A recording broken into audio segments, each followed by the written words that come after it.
નમસ્કાર. ચાલો આજે એક મજેદાર વાત કરીએ.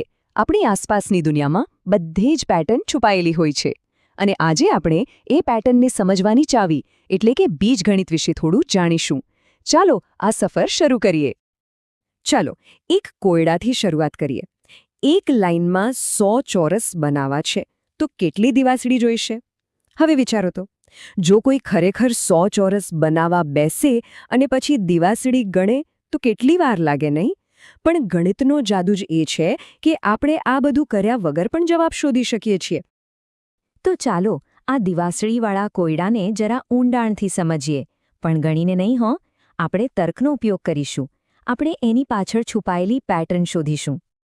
શરૂઆત તો એકદમ સીધી સાધી છે. એક ચોરસ બનાવવો હોય તો કેટલી દિવાસળી જોઈએ? સીધી વાત છે, 4. બસ આ આપણો સ્ટાર્ટિંગ પોઈન્ટ છે.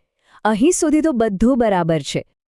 પણ જેવો આપણે બીજો ચોરસ ઉમેરીએ ને ત્યાં જ આખી ગેમ બદલાઈ જાય છે. હવે વિચારો, 2 ચોરસ માટે 8 દિવાસળી જોઈશે? ના, ફક્ત 7. આવું કેમ થયું? કારણ કે એક દિવાસળી તો કોમન છે, બંને ચોરસ વાપરે છે.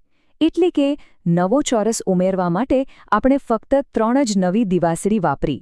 બસ અહીંથી જ પેટર્ન દેખાવાની શરૂઆત થાય છે. અને જુઓ, જેવો ત્રીજો ચોરસ ઉમેરીએ એટલે આ પેટર્ન એકદમ પાક્કી થઈ જાય છે. હવે કુલ થઈ 10 દિવાસળી. મતલબ ફરીથી આપણે ફક્ત 3 જ નવી દિવાસળી ઉમેરી. તો મુદ્દો શું છે?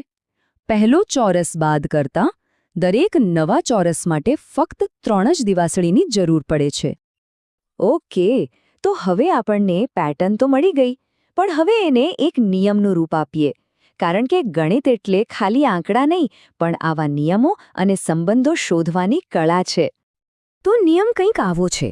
જો પહેલો ચોરસ બનાવવા 4 દિવાસળી જોઈએ, એ તો ખાસ છે. પણ એના પછી તમે ગમે તેટલા ચોરસ ઉમેરો, દરેક નવા ચોરસ માટે ફક્ત 3 જ દિવાસળી ઉમેરાશે. આનો મતલબ એ થયો કે દિવાસળીની કુલ સંખ્યા છે ને એ ચોરસની સંખ્યાના 3 ગણાની આસપાસ જ રહે છે. પણ એક નાનકડો ફેર છે. એ શું છે? ચાલો શોધીએ. અને બસ આ નાનકડા ફેરને સમજવા માટે જ બીજગણિત કામે લાગે છે. હવે બીજગણિતનું નામ સાંભળીને ગભરાવાની જરૂર નથી. એ કોઈ અઘરો વિષય નથી, પણ આપણા આ નિયમને એકદમ સરળ રીતે લખવા માટેનો એક સુપર ટૂલ છે. લાંબા લાંબા વાક્યોને નાના અને શક્તિશાળી સમીકરણમાં ફેરવી દે, એ જ તો છે બીજગણિત.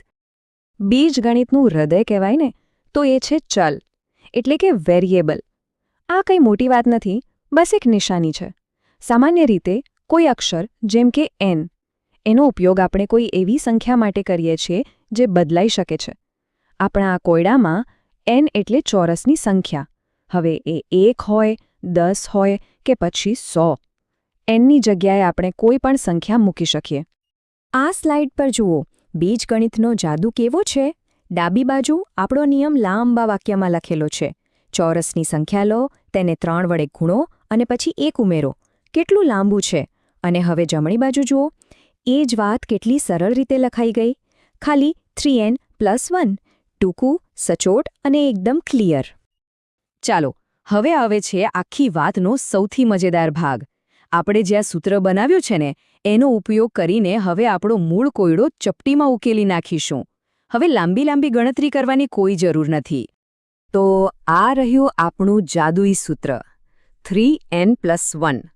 અહીં યાદ રાખવાનું છે કે nનો મતલબ છે ચોરસની સંખ્યા. બસ આ એક નાનકડું સૂત્ર આપણને ગમે તેટલા ચોરસ માટે દિવાસળીની સંખ્યા તરત જ કહી દેશે. તો ચાલો હવે આ સૂત્રને કામે લગાડીએ. ધારો કે આપણે 10 ચોરસ બનાવવા છે, તો nની જગ્યાએ 10 મૂકો. 3 × 10 એટલે 30 અને એમાં 1 ઉમેરો એટલે 31. જોયું? હવે 50 ચોરસ માટે 3 × 50 એટલે 150 વત્તા 1 એટલે 151.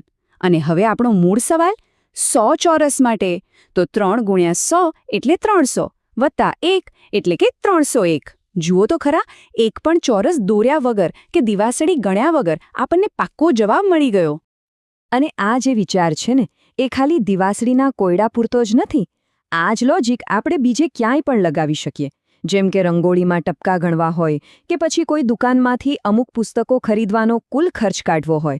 ટૂંકમાં જ્યાં પણ કોઈ નિયમ બે બદલાતી વસ્તુઓને જોડતો હોય ત્યાં બીજગણિત આપણને એ સંબંધ સમજવામાં અને આગળ શું થશે એની આગાહી કરવામાં મદદ કરે છે.